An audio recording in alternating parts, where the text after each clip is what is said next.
Ask Mufti Tariq Masood. بسم اللہ الرحمن الرحیم۔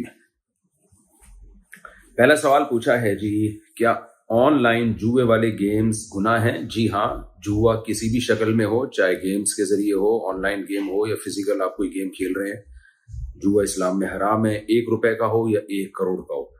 قرآن مجید نے صاف طور پہ منع کیا، انما الخمر والمیسر والانصاب والازلام رجس من عمل الشیطان۔ شراب، جوا، پاسا، یہ سب پلید عمل ہے، پلید، ناپاک۔ اور عرب جو جوا کھیلتے تھے نا، اس جوئے میں جو رقم جیتتا تھا وہ ساری رقم غریبوں میں بانٹتا تھا، غریبوں کو کھانا کھلاتا تھا اس سے۔ تو اسلام نے اس جوئے کو حرام قرار دیا کہ حلال پیسہ کما کے غریبوں کو کھانا کھلاؤ۔ تو یعنی وہ پھر سوال پیدا ہوتا ہے وہ جوا جیتتا کیوں تھا اگر غریبوں کو ہی کھلانا تھا؟ وہ چاہتا تھا کہ میں اپنے پیسوں سے غریبوں کو کھلاؤں، نسبت میری طرف ہو کہ اس آدمی نے سخاوت کی ہے، تو اس کے لیے جوا کھیلتا تھا وہ۔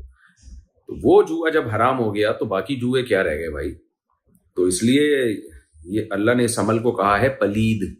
اور جو شخص پلیدی چیز یعنی ناپاک اور گندی چیز اٹھا کے رکھے تو ظاہر ہے خود بھی وہ گندا ہی کہلاتا ہے۔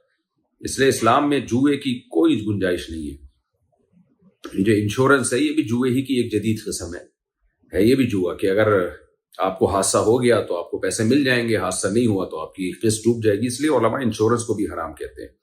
اب ملکوں نے قوانین بنا کے مجبوری کر دی ہے تو ایک الگ بات ہے، تو وہاں تو مجبوراً قانون کی وجہ سے آپ کو انشورنس کرانی پڑتی ہے۔ اس میں آپ کو انشاءاللہ اللہ سے امید ہے گناہ نہیں ہوگا کیونکہ اس میں آپ مجبور ہیں، لیکن اس میں بھی پھر یہی حکم ہے کہ آپ کے لیے پروفٹ حلال نہیں ہے۔ جتنا آپ نے قسطیں جمع کرائی یا فیوچر میں کرائیں گے اس کے بقدر رقم آپ کے لیے حلال ہوگی، اس سے جو اضافی ہوگا وہ آپ کو صدقہ کرنا پڑے گا۔